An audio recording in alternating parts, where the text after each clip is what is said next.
Taco Palenque fans, we have something special for you. Try the Casero Taco now for only $2.75 Monday through Thursday. Flavor packed with premium sirloin rice and refried beans. Only at Taco Palenque. At participating locations for limited time, not valid for delivery. Other restrictions may apply. From a highly secure network of top secret locations across North America, this is the Spurs Insider, brought to you by Taco Palenque. I'm your host, Mike Finger, joined as always by Express News Spurs beat writers Jeff McDonald and Tom Orsborn and sports editor Nick Talbot. Tom Orsborn has covered Super Bowls. He's covered Olympics. I think he's covered big-time heavyweight fights. He's covered NBA Finals. But is he prepared as he checks in from the frigid upper Midwest of our United States to cover what might be the biggest event he's ever covered in his illustrious sports writing career, the San Antonio Spurs against the Detroit Pistons. Tom, are you ready? Well, Mike, there's definitely a buzz in this city. I mean, this city is exciting. There? But it's unfortunately for what you just mentioned. Unfortunately, it's for the Lions hosting the Rams. Not so much about the Spurs and Pistons. These are the two records of these teams are completely different. They are set apart. They are in their own class, their own league, so to speak, in the NBA. Nobody approaches what these two teams have done so far this season, and they're about to go head to head. The Lions have more wins than these two teams combined. That's amazing. Small sample size, but I'm in the Uber yesterday for 40 minutes, and the Uber driver's a sports fan, and I know you guys would never do this, but I admitted to being a sports writer and told him what I cover. Admitted, he volunteered at the moment he walked in the Uber. Hey, I'm Tom. I'm a sports writer. That's right. That's actually what his T-shirt read. Yeah. Hi, I'm Tom. I'm a sports writer. I had the old fedora with the press pass and tucked into it. No, and I saw I tell him I'm Spurs Pistons here for that. Immediately he goes, "What do you think about that? What do you think about the Lions? Can they beat Stafford? What do you think about the Cowboys?" It was all NFL, so small sample. But anyway, the Spurs are probably some of them are just waking up right now. They didn't have practice today. Sleeping in. It's wet, cold. We're recording this on a Tuesday. The listeners are listening to this on a Wednesday, the day of the big game. But this is an off day in Detroit for Tom. Wet and cold. They're sleeping in after two tough losses. Both were winnable. But yeah, they're taking it easy this morning and trying to get as much rest as they need for that big game coming up against the Pistons. I mean, it is the biggest game against the Detroit Pistons in Spurs history. I don't see how not Game 7 in 2005, but it's the biggest Spurs Pistons game in history. I just to put numbers on it, these two teams are a combined 8-73. That's pretty incredible. 8-73. The Spurs are on pace. I did the math today using my kids' algebra from ninth grade. The Spurs are on pace for 11.7 wins, which would be the fewest in club history. The Pistons are on pace for 6.5, which would be an NBA record for an 82-game season, for the worst season ever. So I was just wondering, I don't know if our crack producer Monty can put in the the Monday Night Football theme from the 80s here. I think that would be great. Not the Hank Williams thing, but the Hank Williams singing, but the orchestral, the dun dun dun dun dun dun dun dun dun dun. It's that kind of game, that kind of build up. I think the world will be watching. I hope Jeff didn't cost us thousands of dollars. I know that's copyrighted. It's yeah, but see, I'm off key. That's probably. There was also some breaking news leading into. It won't be breaking news tomorrow when the listeners listen, but breaking news before we recorded. The worst team in the NBA is going to be even worse against the local Cagers tomorrow, in that their best player, Cade Cunningham, won't play. So that even adds to the drama of the whole thing. I mean, we joke, but like, there's pressure on both these teams, right? Like, both these teams have to be feeling some measure of pressure. Like, God, we got to win this one. Yeah. I think I will quibble with one thing. You said there's no team in the league that is approaching this level of ineptitude, but the Washington Wizards are 6-30. They have doubled the Pistons in wins. They're 100% better. Oh, I thought you meant both the teams. The Spurs are only one game worse than the Wizards. Well, they're what's the sixth? They're 16.7% better. It's unbelievable. The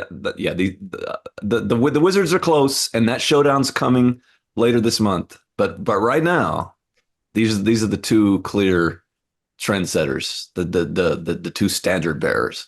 All right, so let's break it down. Why do we think the Spurs can win? Because if not now, when? If not, they have a secret weapon. What's that? Well, last time these teams met, I believe it was an overtime affair in Detroit. It was Devontae Graham. Devontae Graham set a franchise record for points in a Spurs debut. So Pop's been holding him out. There you go. Yeah, but the Pistons have a secret weapon in that amazing media dining hall where Keldon goes in before the game and just scarfs all the pizza and chicken fingers and whatnot. He might be a little sluggish. I don't know. Yeah, that's true. I don't know. Someone has mentioned before, it's a really bad idea, but that sports writers like us need to make more public like rankings of media meals pregame, all that type of stuff. Like, the listeners don't care. People don't really hear us complaining about food. But we'll make an exception here because Tom and Jeff, I think, both have Detroit in the the top 5 league-wide. Oh, it's number one, like by number one with a bullet. Like, nothing comes close to this spread that they have. See, I didn't think Tom had him number one. It's the variety. It's like going to Luby's. Like, you can get anything you want there. Okay. There's like every other arena you go to, here's your meal, and this is what you got. Take it or leave it. Jeff, this is by that standard, like it's clearly why the Golden Corral is far superior to any of your 5-star French restaurants. But it's also thank you, Mike. Thank you. Because if you go to a 5-star French restaurant, it's a prefixed menu. You only get one thing, but at Golden Corral, you could have anything. Poll the entire league. I don't know how many people go. You need to poll 500 people. It'd be 499 to, I guess, one. I'm just finding out now. It would just be the one. It's everyone raves about this thing. It's the number amazing. It's the number one guilty pleasure meal. I mean, you don't feel good afterward. At least because there's no place that's serving you 5-star French cuisine, Mike Finger. You know this. Yeah, but I also. And I think even the listeners know this. We've discussed it in the past. Jeff McDonald is renowned across our. But it's everyone I know. From C to signing C for having the palate of a 6-year-old. Like, everyone I know. Like, the first year this Little Caesars thing opened, the Little Caesars Arena, like every place you would go, people would be in whatever dining hall going, have you seen the thing in Detroit? That's unbelievable. Okay. I can't believe it. Well, it's not just me. We probably already spent too much time on this. Talking about media food. Let's move on.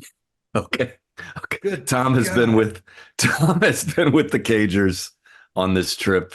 We do this every week. Update on the state of the Spurs. Well, how are you feeling? Where are they these days? Mentally, physically, all that stuff. Like I said, they were right there the last 2 games, and Cleveland was a tough one. You know, they had the turnover there with 10 seconds left. Wemby passed up a shot, although I don't blame him for that. It was a good double team closing on him, led by Jared Allen. And he gets the ball to Jeremy. Double team, they rotate really well on him as well. He kicks it out to the perimeter, misses Keldon, and that's the game.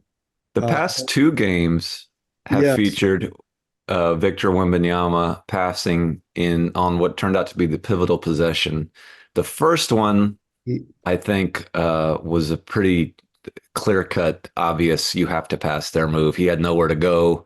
I'm not sure about the design of that after timeout play, if it was perfect. But both Devin and Victor both found themselves in situations where they didn't have any places to go. And then you do have an NBA player in the short corner, the most the location on the floor that other than at the rim, that is the best shot you can take in an NBA basketball game. Either a layup, a dunk, or a corner three, because it's the closest, it's the most makeable.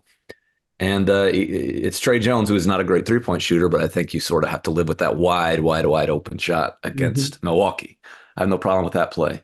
The one against Cleveland, I think, Victor's guarded, but I think eventually that is a shot you want your franchise player to take in that situation, rather than make that pass to Jeremy in a situation where he's not in his best spot, and then he makes a pass that clearly wasn't great.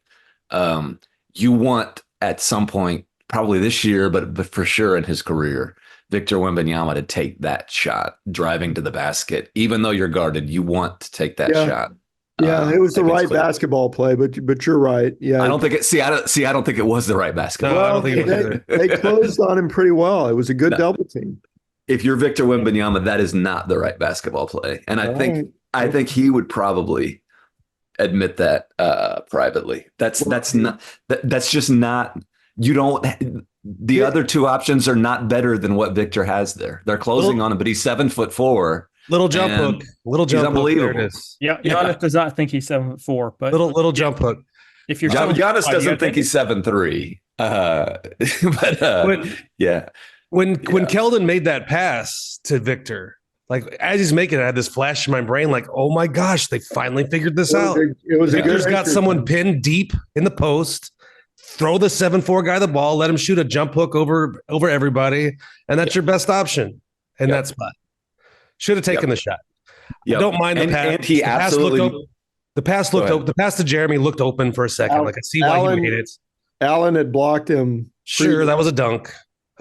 So I mean, maybe he was a little gun shy. It's a learning experience. I understand the pass to Jeremy. It looked open for a second, but if you're scared Jarrett Allen is going to block Victor Wembanyama, you're double scared he's going to block Jeremy Sohan. Correct. Like Jeremy's not in a situation where he has an obvious shot there that's better than the one Victor has. And so at that point, I don't mind the pass. I don't mind the pass out to Keldon, who kind of was in the wrong spot.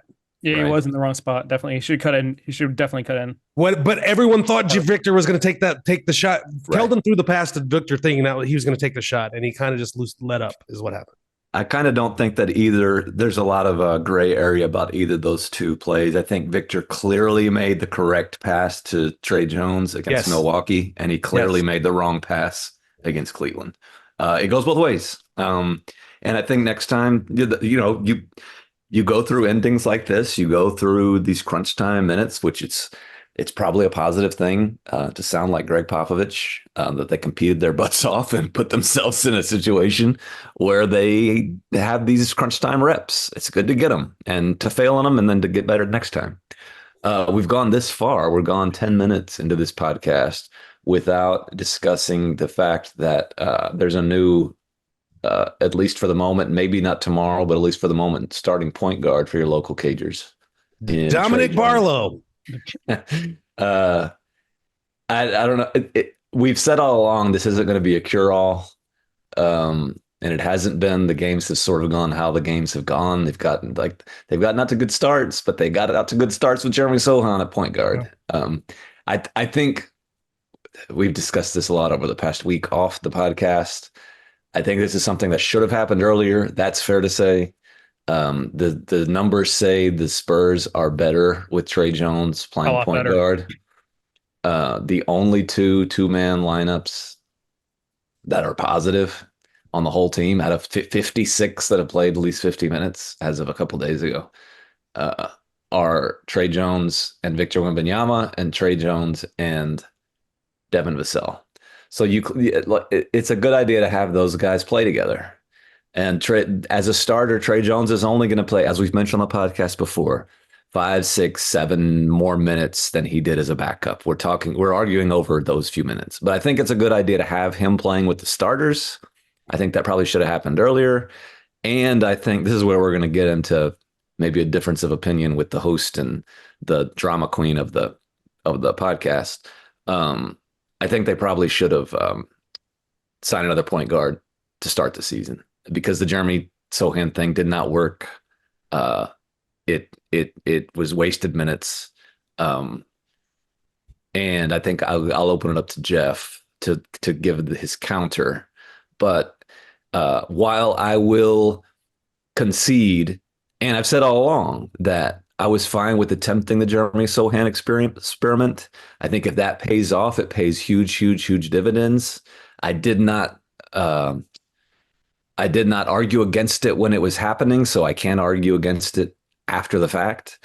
But after the fact, you can reevaluate and say, yeah, that probably was a bad idea. It did not come close to working. And if they had to do all over again, they wouldn't. But I'll let Jeff take over.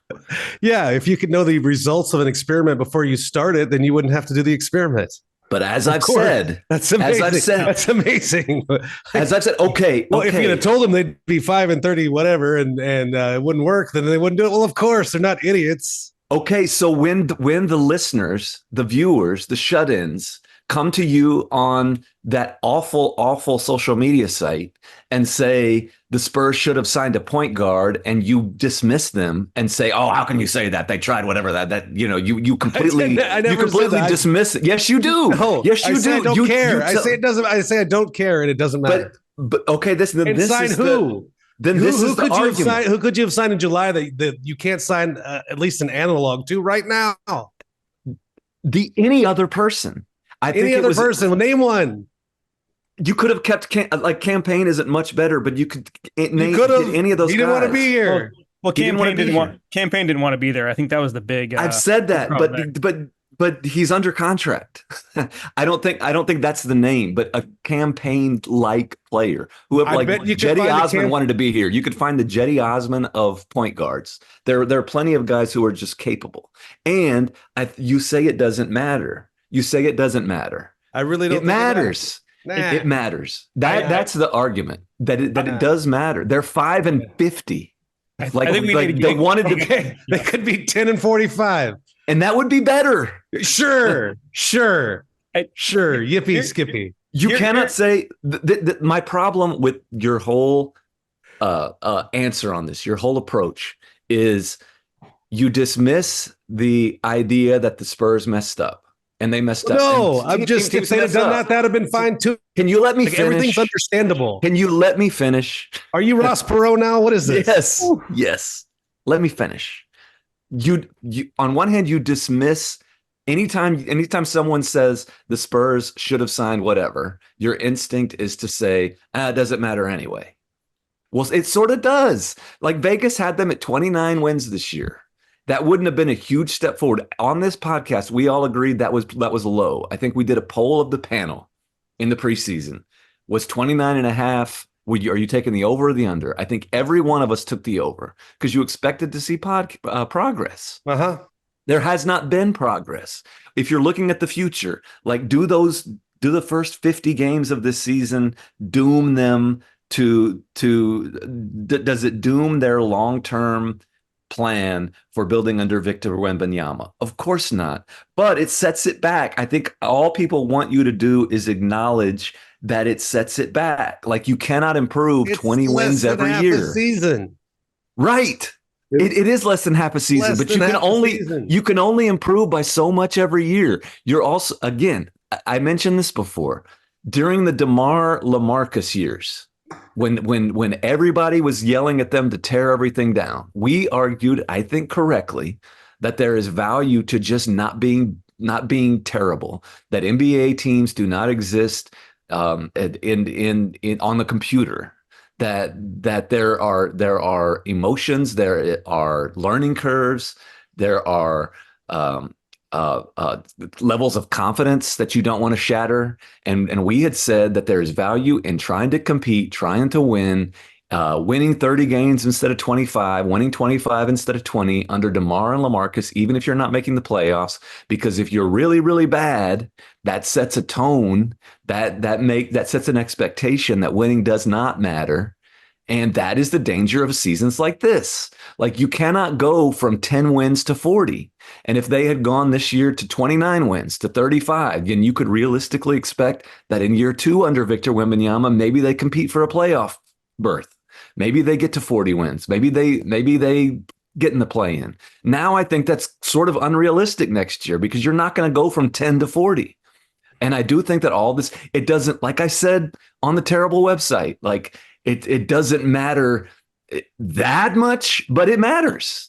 And I think that, just to be honest with ourselves, it adds to our credibility where we can say, yes, the Spurs messed up here, and yes, it matters. And that gives us more credibility when we can say the Spurs did great sometime. But to tell people over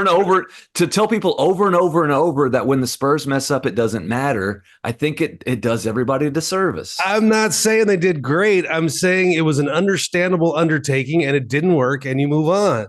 Like, it's reasonable is all I'm saying. It was a reasonable idea. Well, how do they move on now? And the idea, starting Tre Jones and then having Malachi Branham as the backup, like, they're in a bad situation. And the idea that you're still wasting half the game. I'm not saying campaign. Who though? That no one can come up with that name. I think it's very easy. Let me you talk, and I'll look at 2023. And you find me someone that's going to get that would have got him to 30 wins this year based on. I'm not saying 30 wins. I'm saying don't waste half a year on Jeremy Sohan playing point guard. It wasn't half a year. Did he start 15 games? We're going to start the boxing gloves out here. So I got an argument here. I'm going to agree with Mike. I'll let him have a little time here. The one reason where it matters is for your fans. When you don't care about them. Well, the Spurs should. The Spurs should care about their fans. They've already lost 2 TV games because this team was so brutal to watch. No one wants to watch this team. Like, no one's like. The Milwaukee game was pretty fun. You want to see? Yeah. Well, because you're starting Tre Jones. That was the reason. Because Jones was the reason. Without Tre Jones as the starter, it's like watching unicorns swim in hot garbage. That's what the season has been like watching. When you put Tre Jones on the court, it becomes imminently watchable. And for the fans, I'm not sure he makes that much of it. I don't want to go that far, because I don't think he makes that much of a difference, but it doesn't make a difference. It's you're watching a little bit better of a brand of basketball when you're watching Tre Jones play 33 minutes versus him playing 23 minutes, because when he plays, he's not that great of a player, right? But Devin Vassell and Victor Wembanyama both play a lot better with Tre Jones on the court. They play a lot better with a true point guard on the court, and the basketball is a little bit better. Sure, they're not going to win a lot of games, but they're going to be a little bit more competitive. You're looking at a team that has one of the worst net ratings in NBA history. That's how bad they have been. And then when you put Tre Jones on the court, they have a positive net rating. Or it's like -2. That's his total net rating for the year. -2. You're competitive with him on the court. You're not competitive without on the court. And you're doing fans a disservice if you're not even trying. Nobody's arguing that they're better with Tre Jones that's clearly obvious, but I think I think they had that in their backpack all along. We're going to try this. We're going to try that. We can always go back to Tre Jones when we need to. Which it appears that's what they've done. And they usually do this. I mean, it's not set in stone, but when they have things like this, they usually look at things in 20-game increments. So you had Jeremy starting about that many. They were nearing that many with Malachi starting. He got hurt. It looks like they moved on to phase 3 a little earlier, knowing that was always in their back pocket, and also knowing you're starting a guy that is not going to be your starting point guard when the Spurs are good. Well, true, but that you've done that before. But the argument is that they stuck with those experiments for too long. If you watch Malachi Branham on the court, you knew he wasn't a point guard. I mean, I don't know where they got that idea, or they thought that was a good idea. That's one of my arguments. Well, I watched Malachi Branham. That was a bad idea from the jump. Well, he started a lot of point guard last year too, so I think they were just trying to and it didn't work then either. Well, it was hard to tell because they were bad. Well, I mean, it's hard to tell when you're bad because I mean, I think a lot of it is they don't have a point guard, which is bad roster. And that's the they should have gotten one. And then we've come full circle, folks. I will defend them on the Devontae Graham thing. A lot of the viewers, listeners out there are saying just play Devontae Graham. He's a point guard, like nominally. By Wikipedia definition, maybe, but he's not. He's Right. not what he's not what they need a point. There's a reason why it's not playing. I think if you look at this solely from Victor's development, it does matter. I mean, it Yes. matters. Yeah, it's Thank you, Tom. and that's the one thing I think you need to look at is how they've got 50 games still to do that. But they don't. But You know what I mean? Okay, they don't have 50 games. They have a little over half the season. And if Well, that's they 50 don't, games. no, it's not. I mean, and back to Victor for a second. they played 35. Do you want to get the exact number? I was exaggerating a little, just like earlier when you said they were 3-50, which they're not. Okay. Yeah, Back I to was Victor. exaggerating. Hey, Stephen A. But over like we there. already know that Let's not Victor make can a point. Okay. But my point on the 50 games is, are they going to sign a point guard tomorrow? No, they're stuck with what they have, and they're stuck with these Malachi Branham point guard minutes and Jeremy Sohan minutes. And I guess Blake, I honestly I'm fine with seeing more Blake Wesley point guard minutes. I think there's value to all that in a second unit situation. I think there's value to that. That's where experiments should happen, is in your second, and when you're. I think there's value to that. Experiment. Let's see if Malachi Branham can play point guard. Have him do with that second unit. Don't have him that experiment on the court with Wembanyama, which sets back Victor. Well, here you go. There you go. You got plenty of time to do that. We're not even All-Star break. We're not even close to the All-Star break. Back to Victor. How the amazing! All-Star break has not had the halfway point of the season. Anyway, but we're not to the halfway point. You've got plenty of games to do all this stuff. Plenty of games. How amazing is Victor to be doing what he's doing with Sohan, with Malachi, Tre, whoever at point guard, and the minutes restriction.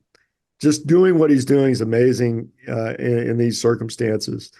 You know, and the fact that you say in these circumstances is a qualifier that shouldn't be a qualifier. Right. Yeah. By the way, just a list of and I'm just going to list a bunch of names because this is the kind of guy they could have gotten. Like you have veteran types who were free agents who, by the way, think back to last summer. The Spurs had unlimited cap space, basically unlimited. You could money whip anybody you want, some random backup point guard, and they would have come here, whether they wanted to be with a rebuilding team or not. Also, they could have played with Victor Wembanyama. But you could go the old school route of like a DJ Augustine or Alec Burks, who's with the Pistons now. Just veteran point guards, steady hands who you could have around for a year, like your Javon Carters. Jordan Clarkson's probably wouldn't have come here, but you could have money with them if you want, because that would have taken a longer financial commitment, what have you. But there are those types of guys, Michael Carter Williams, Javon Carter, Troy Brown, on down the list of guys who like. How do you these aren't choose? Difference makers? How do you choose between those guys? Okay, how do you choose between those guys and Jeremy Sohan at point guard? Malachi Branham, guys who cannot play the position. My point is there are guys who you could have gotten. It's all fine. That would have been great. But I also think you want to give minutes to the guys that you're young guys. You don't want to take minutes. You don't want to take you would rather have Malachi Branham, Blake Wesley running around, and Javon Carter. I'd rather have Blake Wesley playing 20 minutes and being miserable at it than Javon Carter or Michael Carter Williams. Okay, then play Blake Wesley. They aren't. Look, what they're doing is they're giving their minutes that you think are so valuable to Jeremy Sohan and Malachi Branham, who are regressing by playing those point guard minutes. Not anymore. Jeremy Sohan has not played point guard in a month. But we're talking about the season as a whole. Has he improved? He regressed, and I'm not sure he's recovered from that. I don't look at his numbers at power forward. They look pretty similar to what he was doing last year. Okay. He is running the offense in certain circumstances. And the Malachi Brown is not a point guard. I'll agree with Nick on that. I agree with that too. That shouldn't be happening. Well, it's not. It is on the second team. The only thing Branham does well at the point guard position is shoot free throws. That's the best thing I can say about how he performed there. I would say your second unit point guard, your ball mover, is really Cedi Osman, and I would say a lot of it matters less now that Keldon Johnson's there because he's going to be creating a lot of his own offense. Woof. I think they're not going to be good, but I think they finally got things organized, like the way the way they should have from the first game of the season. Well, everyone thought they were going to organize it. if their goal was to do that, but they wanted to try their stuff first. And I don't mind it. This is the season to do that because you're going to suck anyway. I think Popovich kind of ruined the experiment. I mean, we go back to this and we brought it up 100 times, is his comments before the season kind of ruined the fact that, That's fair. hey, we're just going to experiment. He said they're going to try to win. They didn't. That was the mistake. That was a huge mistake. Or the way he phrased it was what that, and yelling at the fans are his two biggest mistakes of the season. Well, I'll be pedantic again. The mistake wasn't necessarily saying that. It was if you're going to say that, then you need to approach the season differently. And I think it's a combination, the two together. That's fair. It's him saying it was about winning, and then they didn't follow through on it. That's fair. I think they thought they would win a bit more games. They did the way they were going. The thing with Sohan is you want to find out if we have this 6'8" guy who can actually do this, that changes everything, and that changes who you draft next year. That changes who you throw your big cap space money at in the future. They wanted to see, and they saw, and now here we go. Now they know you can't do it. All this drama on this podcast is mainly for the ratings, like we're doing it just for the huge. No, I legitimately it's for the Taco Palenka stuff. Like the Taco Palenka's loving this because it's just drawing in the ears, the eyeballs, all that type of stuff. Jeff and I are closer on this than we let on, but you just like to argue. The problem. The point about the experiment. And while I've conceded that if that works, it's a huge thing. Like being able to play Jeremy Sohan at point guard, if he becomes an NBA caliber upper division point guard, that's amazing. But part of why you employ a stats department and an analysis team, scouts, all these smart people, and the Spurs have some of the smartest people in the league. Those guys are great. Their wins far outnumber their losses. But part of the reason you do all that is to identify which experiments have a chance of working. And like it would be a huge thing if, like, how great would it be if Zach Collins could be an NBA point guard? You don't try that experiment though, because that clearly is not going to work. And there was not really an ounce of. I cannot remember a point during this whole experiment, 15 games, 20 games, whatever it was, where I thought, wow, this Jeremy thing is really close to working. It never did. And so I think that even though while you can say it would have been great if it worked out and they tried it and it didn't, like I kind of tip my hat and say kudos to you for trying something different. The NBA can be boring with traditional thinking. They tried something new. But that, looking back on it, that it's not that was a 50-50 coin flip and it didn't work out. Like that Jeremy Sohan at point guard thing maybe had a 5% chance of working out. I don't know. And that's a gamble that they took. And sure, sometimes you take gambles and fail, but that gamble did not have much of a chance. I don't think. We don't know what they were seeing in practice. I think if you go back, I think this is actually true. If we go back and listen to one of our podcasts from before the season, where I was kind of making fun of it and using almost like a sarcastic example like you just did and saying, why don't we play Tre Jones at center? Right. And you guys were talking me down. I agree. We're all flipped around. The difference is I admit that I got it way, way, way wrong. I'm just saying it was a reasonable, like there are reasons for it. There are reasons. Of course. I don't yell as much on this podcast, but if you go back, you will find that I was never endorsing it. Just for the record, Tre Jones all the way since he was drafted. It's easy to not be wrong when you never put yourself out there. But okay. It's hard. It's hard to yell over Jeff. To be fair, that's true. But hey, I got to go eat some mac and cheese or something. It's almost lunchtime. Okay, we got to wrap this up.